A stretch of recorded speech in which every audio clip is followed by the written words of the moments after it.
Hello and welcome to InFocus. I'm your host and Arlington Community Schools Superintendent Tammy Mason. InFocus is a chance for you to take a sneak peek inside our district and classrooms and see how our students are thinking, creating, and achieving. Each month, I'll highlight a group of people or programs that are setting the bar high and serving as examples of what makes me, ACS, proud. We have an awesome show for you today. I'll talk to elementary school principals, Miss Anna Jones and Dr. Jill Hodum, about their recent successes statewide as back-to-back reward schools and #2 ranking for academic achievement in the state. So let's get started.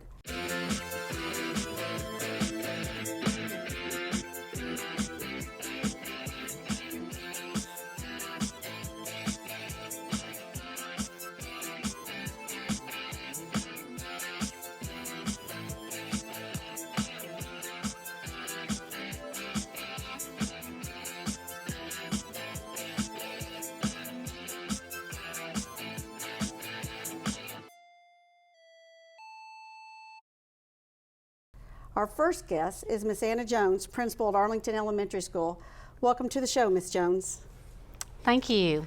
You have recently, again, been able to enjoy academic success of your students. And so I think the first question is obvious. Under your leadership, how have you been able to, what do you attribute that success to? I would say that it's teamwork. Everyone is part of a team. Everyone's included in working with our students, from the teachers to our specialists, our fine arts teachers. They work with students who are either struggling or need to enrichment. So it's teamwork. We set our expectations high, and my teachers are driven, and they're set out to meet those goals, and they do. And I think so. I agree. I think teamwork is very important, and also within that teamwork, everybody knowing what their roles are within that team is important. Absolutely. As well. And I imagine you spend a lot of time on that with each of the groups. We do. The teachers are just on individual teams. They work together. There's a lot of prep work, planning. They work together. They have planning time that they spend on data. It's just ongoing all the time. You have to be able to make adjustments. When you see that something's not working, then the plan has to change, and they work together and get it done. Very, very good. Now, of course, when you've had this success year after year, then becomes the question, how do you maintain that? How do you maintain that same level of academic achievement with students as well as those high expectations year after year? That is a challenge. We start in the summertime getting ready for the next year. We look at every student as an individual. We look at their performance, where they need to be. Teachers go to some very well-planned professional development. The support from district office, from the community, everyone has a part. So the teachers start in the summertime going to professional development. They continue all through the year, just constantly looking at data, making adjustments. We know where we've got to go, and we set our minds to it, and needs to have cheerleading along the way. So we have to, make sure that we recognize those successes and continue to grow our teachers. Yeah, you've talked a lot, you've mentioned a lot about teachers. Obviously, the teachers are the catalyst for the success because they're the ones in the classroom working with these kids from the time they come into the school to the time they leave. So tell me a little bit about your teachers. What makes them so special? Oh, goodness gracious. Well, I guess they just look out for each other. They're somewhat competitive. I guess that's all of us, human nature almost. Yes. But this group of teachers, they've been there for quite a while, and when we have a new teacher come on board, I feel like we do a really good job of welcoming that teacher, bringing her in as part of our family, and that commitment that they have to each other, to our students, it's just all throughout the building.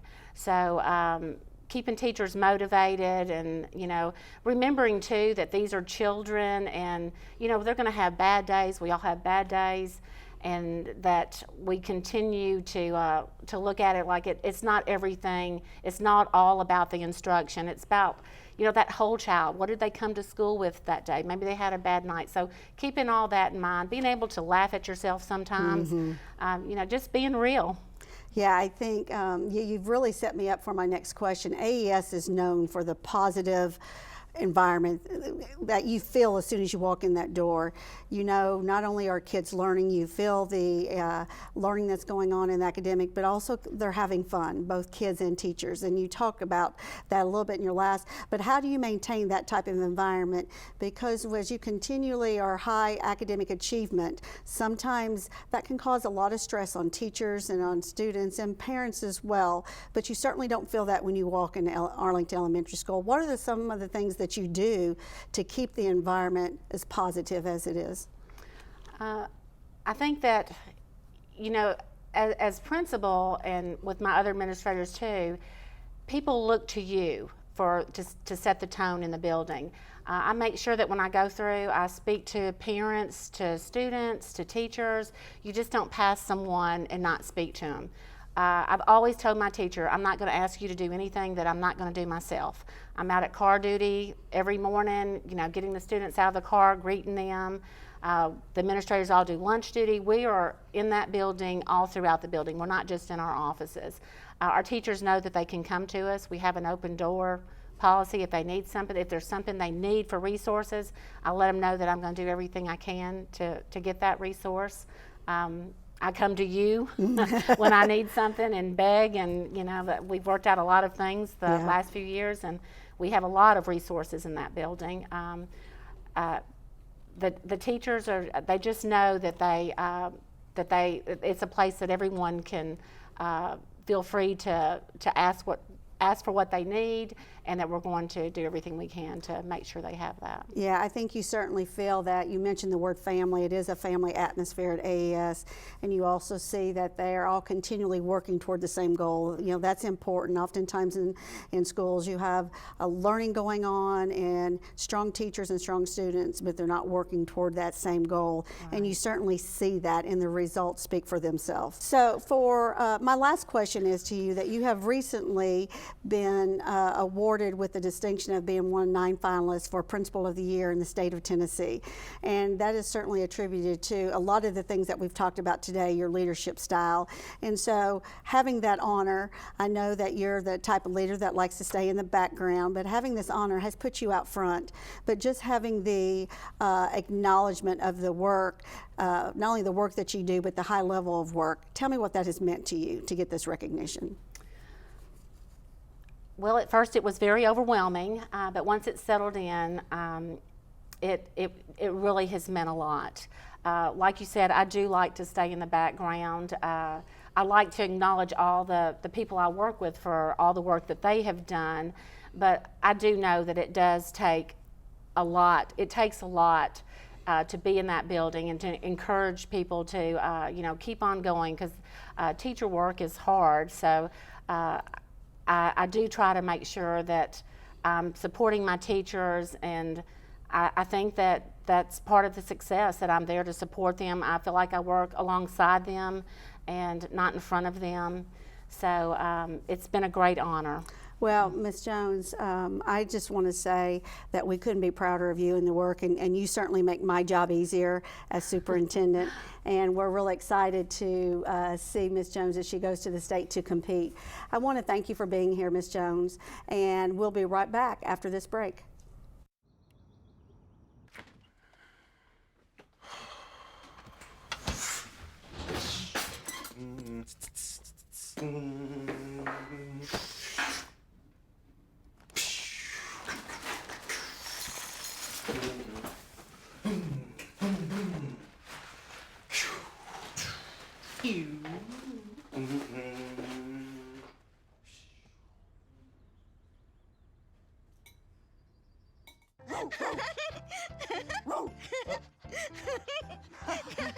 What is it, Julia? Why are you so excited, honey?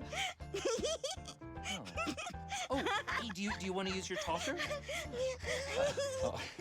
With Julia's autism, using a talker can help her find the words she wants to say. My dog. You want to do something with Rose, Julia? Play ball. Do you want to play catch with Rose? I think Rose is excited to play catch too. Oh, Julia, you show us so many different ways to talk together. Oh, and play. Good catch, Rose. Okay, give Julia the ball. There you go. Okay, throw the ball, Julia. Oh. For Julia's family, early screening for autism made a lifetime of difference. Find out more at screenforautism.org. Okay, Julia, there you go. Whoa, another good throw. That's the way. Hey, Bobo, do trees tell each other stories? I'm sorry. I'm afraid I don't know that. Hey, why don't we go find out? Listen. Do clouds take naps? I couldn't tell you. Dad, do stars visit their friends? Look.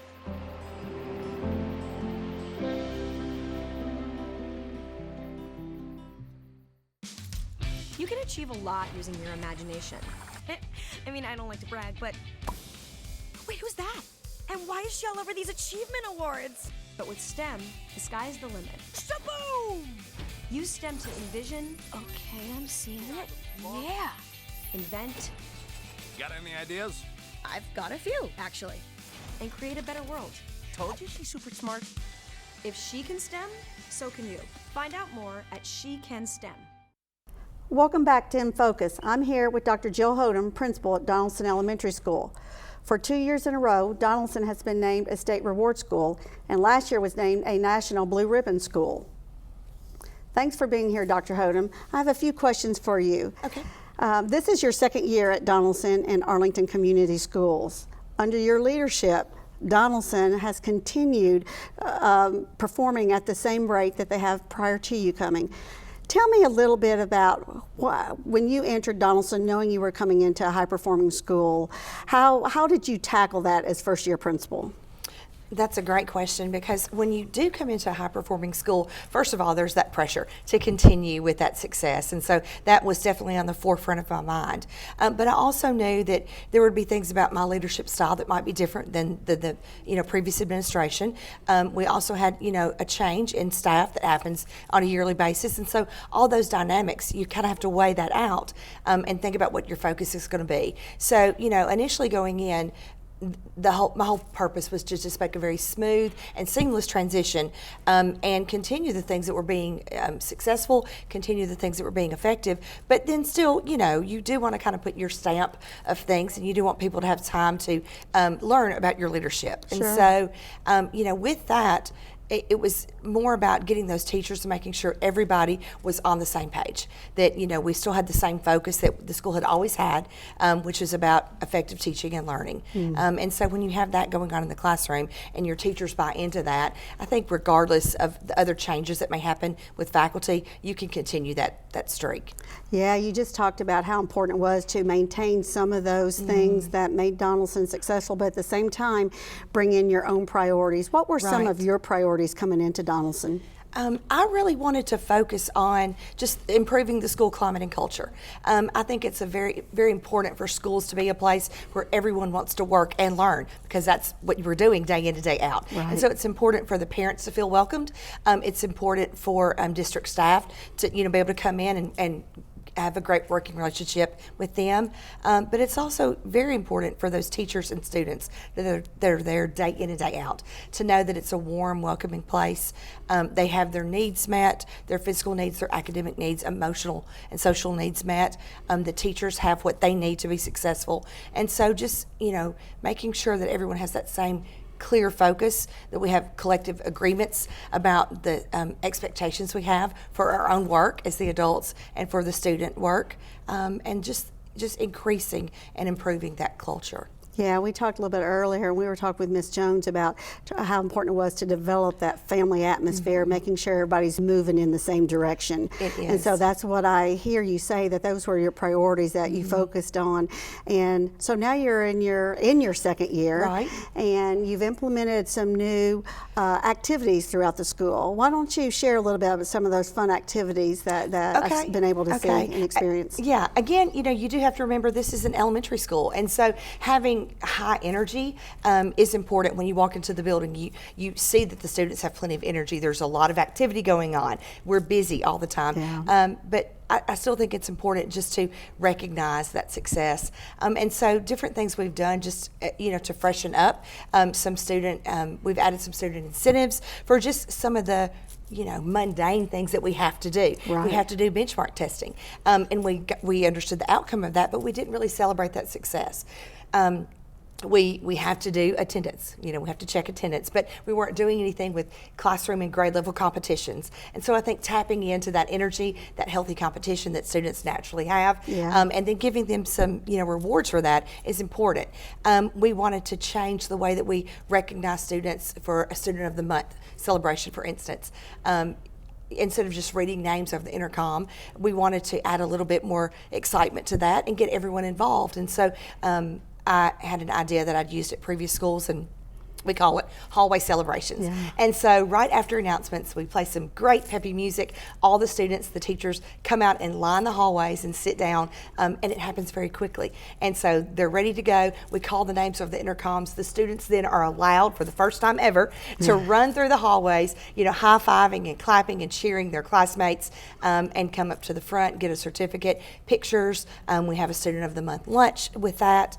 And I think it's just really important for the students to see other people succeed. Yeah. That's a good life skill to know that you may not always be the name that's called, but it's important to celebrate someone else's success. Yeah, I think that both students and teachers like to be rewarded in public. Right. And the excitement that I've seen from kids and students going through that one new almost ceremonial activity that they do has really had big payoffs. Also, you've changed some parts of your building. I think the back hallway looks a little bit differently than it did a couple years ago. Talk to me about what that looks like and what was the motivation behind that. We just felt like there was an area in our building that was really high traffic. It's between the gym and the cafeteria, so daily all of our students are going through that area. We use it, for afternoon dismissal, but it was just a big blank space, and so we had talked about just researching about a sensory path, how important and beneficial it can be for all students. Typically they were designed for students with special needs, but we know there's benefits for all of our students to be able to have brain breaks and walk around and move and have some activity throughout the day. And so it was a long process, but we started talking and researching about it with administration, talking even with the special ed director, Ms. Eldridge at the district office, and getting her support with that, and reached out to a local company, Ferocious Graphics, and we just designed a huge 140-foot sensory path that has lots of elements of movement and design in there. And so our students just can take brain breaks, and instead of walking in straight lines, it's okay sometimes under teacher supervision and approval, to go through the sensory path and just experience some movement, get some energy release, so when they are back in the classroom, they can focus a little bit better. And it's nice that you were able to partner with a local business doing that as well. It was really fun. Yeah. Chris Moray and I had lots of conversations, lots of drawings sent back and forth. When he came out to the building and looked at the space, he was like, I have no idea what you want. And so we just really had lots of discussions. I sent him videos, different clips, articles and things to read. So he learned a lot about sensory paths and the benefits of that for students. And we really had a good time with the project. It was very long, but we ended up with a one-of-a-kind custom design. We're really proud. Yeah, we've talked about the success of Donaldson in the past and in the present. Obviously, teachers are instrumental in that.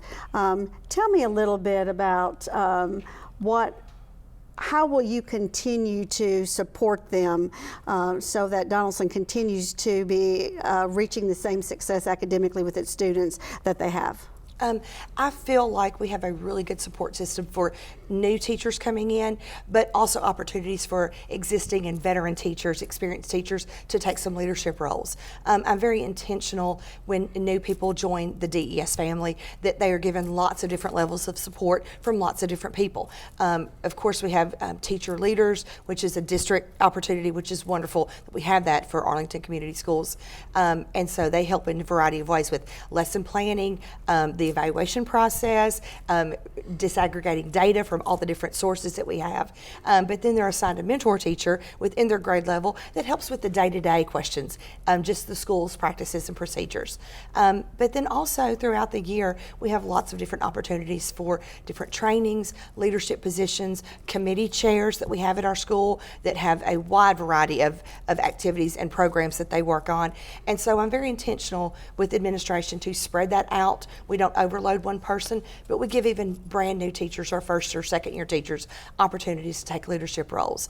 And I think when teachers come in and they see that, they know it's twofold. They're going to get support, but they also have opportunities to give support.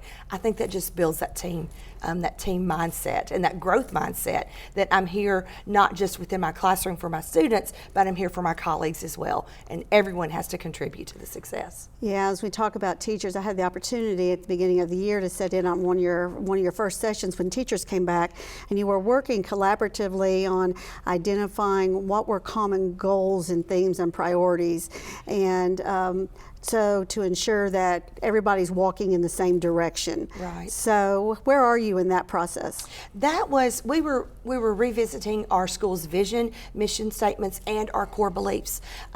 You have to look at that on a regular basis. At any time when you have turnover in staff, you've got different people with a different set of core values. And so we spent several days working on that and just breaking down first internally what are some of our core values, and I called them non-negotiables. And teachers had some summer assignments and some links and things that they had done and some surveys. They brought that back, and we talked about what our core values as teachers were, and how we would incorporate that into our overall school vision, and our vision and our belief statements. And so teachers work collaboratively in groups. I made sure that those groups encompassed everyone from every group would have kindergarten through 5th grade teachers. They would have support staff. They would have specialists, special education teachers, admin sit in on different groups that we had a really good cross-section of representation. And we came out of that. It was tough work. And it's lots of conversation, and it's and sometimes it's a lot of compromise. And my non-negotiable may be different than my colleagues, but we can find some common ground. Yeah. And so we came out with a brand new, fresh set of belief statements that we all feel contribute to the success and set expectations for us. It's not just what we believe for our students, but what we believe and expect of ourselves, yes, what we are going to give and bring to the table.